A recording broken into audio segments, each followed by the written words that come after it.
Researchers have found that in such conditions, meditation can help us increase our internal body temperature, also called the core body temperature. In South Asia, especially in Tibet, the monks control their core body temperature using an ancient form of meditation called tummo. When doing the tummo, they generate a significant amount of heat. Experiments conducted to study the effects of tummo.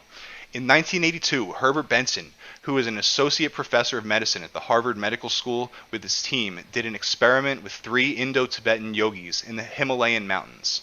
These monks, by performing the tummo meditation, raised the temperature of their fingers and toes by 17 degrees. That's pretty impressive. 17 degrees. And they say the way you do it is by envisioning a fire inside of you, like from the center of your body, and radiating outwards.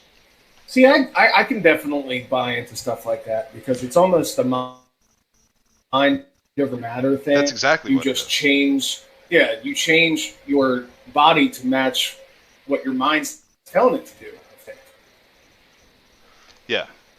Um, Because if we can have fevers and stuff just because we get a virus, I mean, if just a virus can tell the body to do that, what could we do? well, that's exactly it. If you're in a poor mental state, if you're stressed out or something, you're more susceptible to getting sick. It literally makes you weaker, and Yep. that works. It works on many levels. Just by believing something, you're more likely to accomplish something.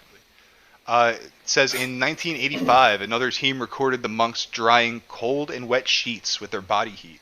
They also made a video of the monks sleeping on a rocky ledge on a winter night in the month of February, 15,000 feet high in the Himalayas. The temperature that night had reached 0 degrees Fahrenheit.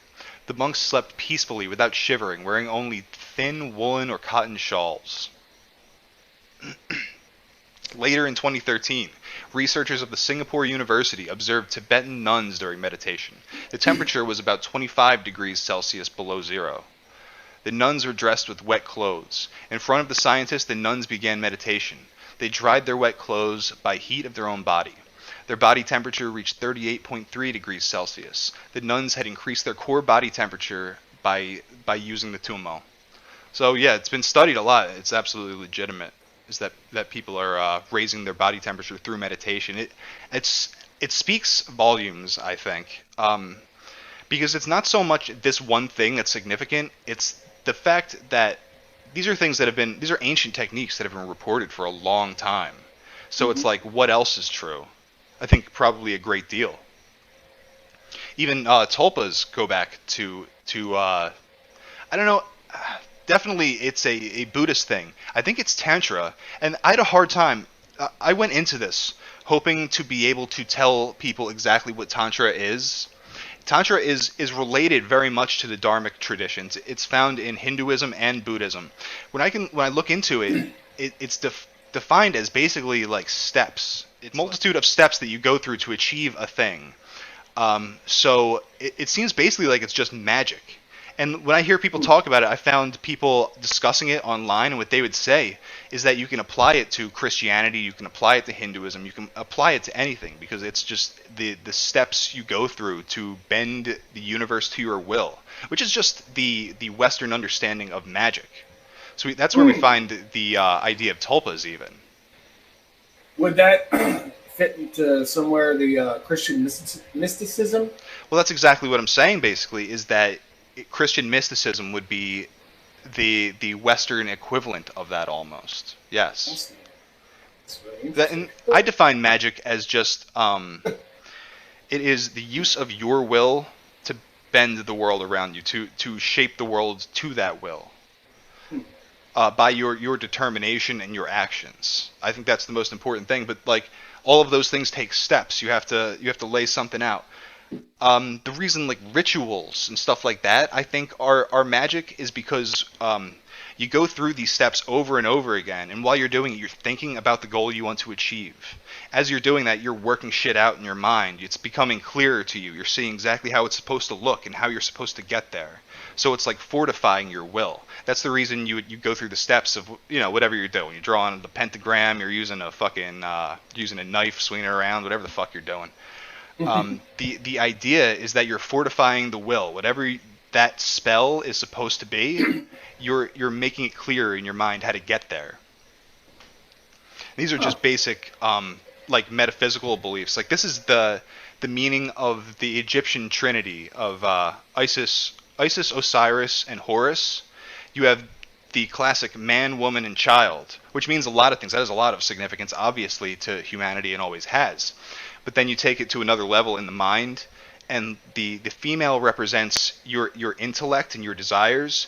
The man represents discipline and action, and the child is God birthed on earth when you unite the two in your mind. Wow.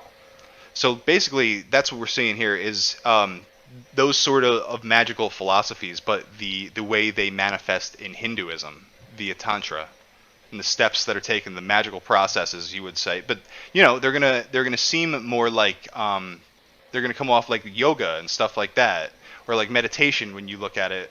You know, when a Westerner's looking at it, that's what he's gonna see. But it's very much the same thing. You're focusing your mind wherever it needs to be. You're making sure it's there. It doesn't leave. You're in the moment. You're you know, making yourself useful to God's will. That's Fuck's going with that? that was very philosophical. Honestly, it does make sense because I feel like there's such a large amount of just determination that we are able to accomplish, but we've lost so much like sight of that with our material existence that this stuff seems like ridiculous and crazy to people that aren't, you know, in the know about it, if you will. But I don't know, man. It's just if certain people can accomplish these things, I just feel like it's not totally fake and gay. It's definitely not totally fake and gay. I've like met people in my life who claimed, who like, you know, they knew the Bible very well or something, and they claimed to be an expert in it. And I seen them achieve some miraculous things, and it was never quite on the level of like some of the shit that we're talking about. Like in Hinduism, when they talk about like some of the greatest cities, and the thing is, these powers are not like real achievements. When you look into their writings, they're saying like this is just for show. This is basically materialistic bullshit.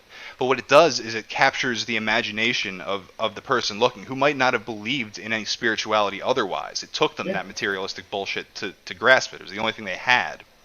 They talk about saints who are able to manifest palaces made of crystal from nothing, and stuff like that. That's in like some of the classic literature from the New Agey guys in like the early 1900s who went over to visit India and came back like all tripped out by it. Now these are supposedly, what the fuck does it say? Himalayan tantric yogis in Pisa, Italy, and they're basically just begging. That's all they're doing. Begging for change. Is that impressive to you, Matt? Is that like verified real? I don't know. What do you think? It looks, especially with his arm shaking a little bit.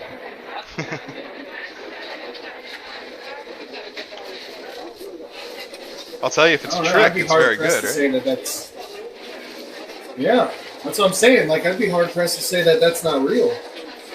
Well, I got another video that might shed some light on these things, on these matters. Uh-oh.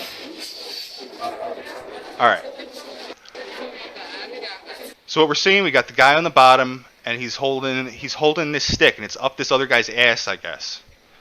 And he's just using the strength of his butt cheeks to stay there.